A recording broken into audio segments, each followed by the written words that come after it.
Hello everyone, welcome to learning canvas. तो आज हम 11 जुलाई के करंट अफेयर्स देखने वाले हैं जो कि द हिंदू में आए हैं या फिर जो न्यूज़ में चल रहे हैं। अब इसमें हम खाली न्यूज़ कवर करेंगे या फिर जो टॉपिक्स कवर करेंगे, बस खाली उसके पीछे जो बेसिक टॉपिक है वो हम इस वीडियो में नहीं देखेंगे, क्योंकि मोस्टली लोगों को आता होगा। जिनको नहीं आता उसके लिए अलग से हमने चैनल पे प्लेलिस्ट है क्विक कैचअप्स, तो जो डेली के डेली करंट अफेयर्स आएंगे उससे रिलेटेड जो बेसिक टॉपिक्स हैं वो आप फटाफट जाके उस पर देख सकते हैं। 2 या 3 मिनट की वीडियो के अंदर आप फटाफट देख सकते हैं उसे या रिवाइज़ कर सकते हैं, क्योंकि ऐसे मैं बताऊंगा तो वीडियो बहुत लंबी हो जाएगी, तो सबके पर्पज़ के लिए नहीं रहेगी फिर वो। तो पहला टॉपिक है वेटलैंड्स के बारे में। सुप्रीम कोर्ट ने सेंटर से रिस्पॉन्ड करने के लिए कहा है एक प्ली के ऊपर। जो एडिशनल वेटलैंड्स हमारी कंट्री में डॉक्यूमेंट हुए हैं उसका प्रोटेक्शन के लिए सरकार क्या कर रही है। सो 2017 में इसकी जो वेटलैंड्स में चला जाता है। इंडिया में जो लैंड है वो 4.6% वेटलैंड है, और इंडिया में ऐसी 75 रामसर साइट्स हैं जो कि वर्ल्ड वाइड 2400 हैं, उसमें 75 इंडिया में जो कि प्रोटेक्टेड हैं कन्वेंशन के अकॉर्डिंग।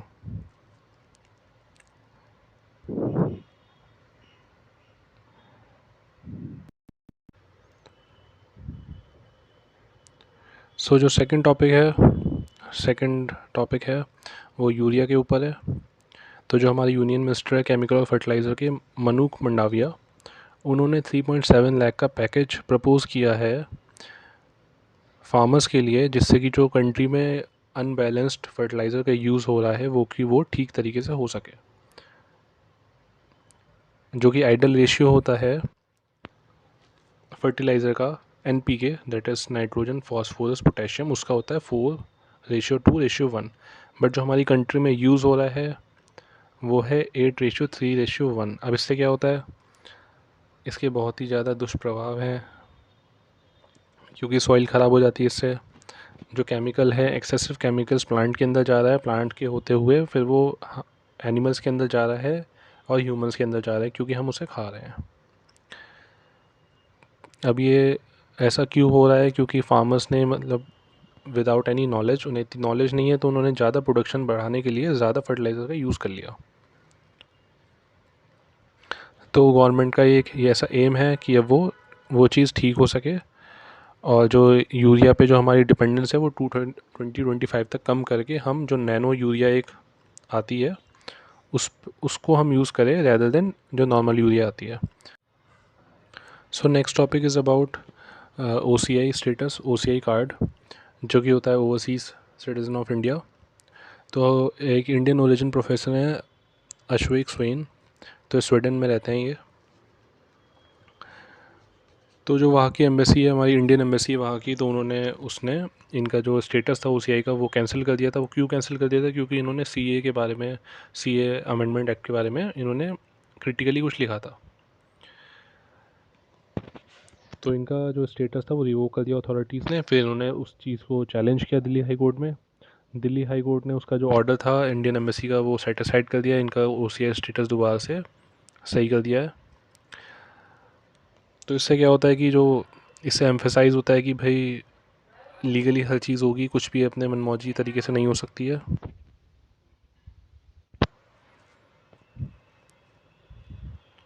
और OCI से होता क्या है, इससे सर्टेन जो राइट्स एंड प्रिविलेज हैं वो जो फॉरेन इंडिविजुअल्स हैं जो कि इंडियन ओरिजिन के जो बाहर रहते हैं उन्हें मिल जाते हैं। और इसके अलावा आपको इसमें OCI के बारे में पढ़ना है, CAA के बारे में पढ़ना है, ठीक है। बाकी बहुत ज़्यादा इम्पोर्टेंट नहीं है टॉपिक, मतलब एज अ न्यूज़ इम्पोर्टेंट नहीं है। बाकी ये OCI, CAA ये सब इम्पोर्टेंट है।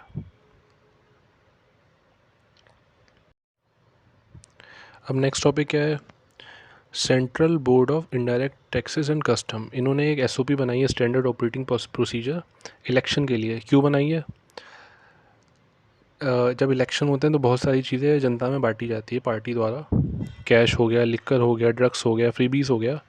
तो इन सब को रोकने के लिए इन्होंने क्या किया है कि जो भी इलेक्शन में सामान यूज़ होगा वो प्रॉपरली डॉक्यूमेंटेड होना चाहिए, ठीक है। वो ई वे बिल होता है, हर चीज़ का ई वे बिल होना चाहिए।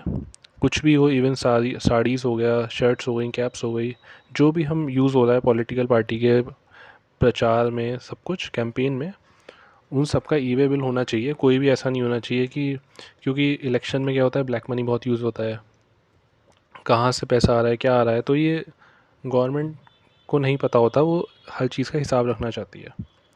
तो उसके लिए इन्होंने एक एसओपी बनाई है कि हर चीज़ का ई वे बिल होगा। अभी क्यों अनाउंस किया गया है, क्योंकि अभी जल्दी में राजस्थान में, मध्य प्रदेश में, छत्तीसगढ़ में, तेलंगाना में विद इन 5 मंथ्स इलेक्शन होने वाले हैं। ठीक है, तो मेनली इसका यही है कि सस्पिशियस जो कैश होता है, इलिसिट गुड्स होते हैं, फ्रीवीज होते हैं, जो कि वोट बैंक बढ़ाने के लिए पार्टी यूज़ करती हैं, तो वो सब ना हो। और इससे क्या होगा कि जो इलेक्शन की इंटीग्रिटी है वो मेंटेन रहेगी।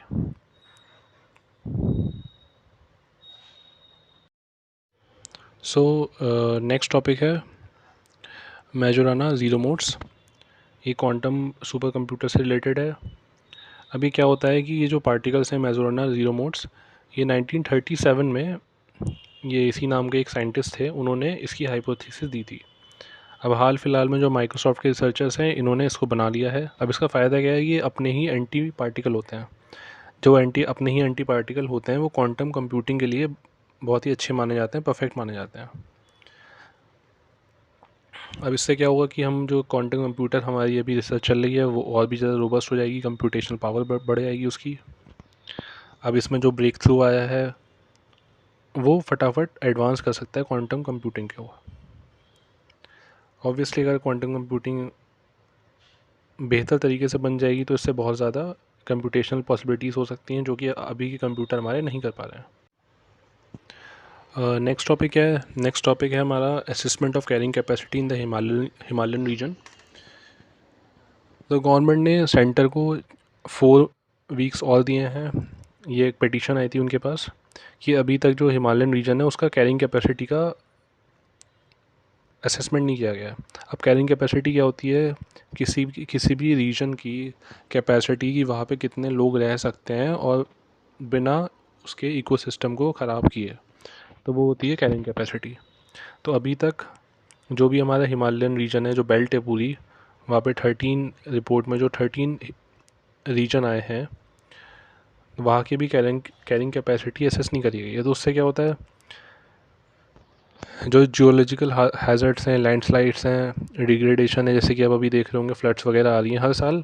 पिछले कई सालों से हिमाचल में, मंडी में, शिमला में फ्लड्स आती हैं, पहाड़ पूरे के पूरे ढह जाते हैं। तो ये सब लैंडस्लाइड हो रही हैं, क्योंकि वहाँ पे एक्सेसिव टूरिज़्म हो रहा है, एक्सेसिव लोग जा रहे हैं।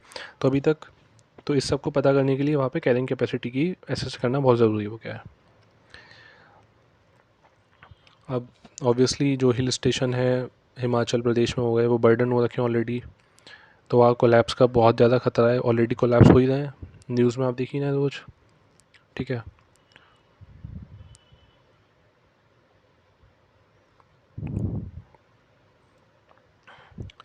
नेक्स्ट टॉपिक है नॉर्थ इंडिया डिल्यूज।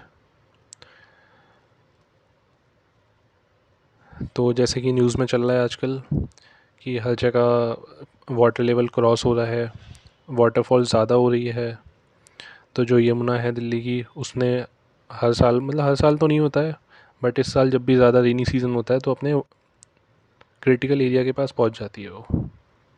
अब यमुना में क्यों होता है, क्योंकि जो वहाँ का कैचमेंट एरिया है, हथनीकुंड बैराज है हरियाणा में, वहाँ पे जब ज़्यादा बारिश हो जाती है, जब वहाँ से डैम प्रोटेक्ट करने के लिए बैराज को ज़्यादा वाटर छोड़ा जाता है, तो यमुना में पानी ज़्यादा आ जाता है। अब सेम वे ऐसे ही और भी जगह पे हो रहा है, जो भी हिली एरियाज हैं, लद्दाख है जो कि कोल्ड डेजर्ट है, वहाँ पे इस बार 10,000% ज़्यादा रेनफॉल हो गई है। हिमाचल में 81,193% ज़्यादा एक्सेस रेनफॉल हो गई है। अब ये हो क्यों रहा है, क्योंकि ये इसका पीछे की जो जियोलॉजिकल वजह है, वो ये है कि जो नॉर्थ वेस्ट जो मानसून सिस्टम होता है और वो जो वेस्टर्न डिस्टर्बेंसेस होते हैं, उसमें एक रेयर इंटरेक्शन हो रहा है, तो उसकी वजह से ये सब हो रहा है। लैंडस्लाइड आ रही हैं हर जगह, हिमाचल में आ रही है, लद्दाख में आ रही हैं। तो ये सब मतलब दर्शा रहा है कि ग्लोबल वार्मिंग अच्छे से चल रही है, बढ़िया एकदम। किसी को कोई फ़र्क नहीं पड़ रहा है, सब मस्त अपना टूरिज़्म कर रहे हैं, खूब ग्लोबल वार्मिंग आ रही है। और अभी तक जो बेसिक नेसेसिटीज़ हैं कि भाई कैरिंग कैपेसिटी होनी चाहिए, पता होना चाहिए कितनी जा सकते हैं वहाँ पे लोग, कितने नहीं जा सकते, कोई किसी को मतलब नहीं है अभी। हर बार फ्लड आती है, 10 दिन में चली जाती है और सबका काम अपना चलता रहता है। ओके, तो ये आज के लिए हो गया। इसके अलावा जो भी इसके बेसिक टॉपिक्स हैं उसकी आप जाके कोई कैचअप्स में मैं फटाफट डालता रहूँगा। जैसे मैंने आज यूरिया की डाल दी है, उसके अलावा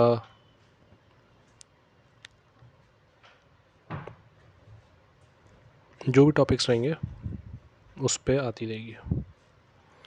ओके, देखने के लिए thank you. Subscribe and like.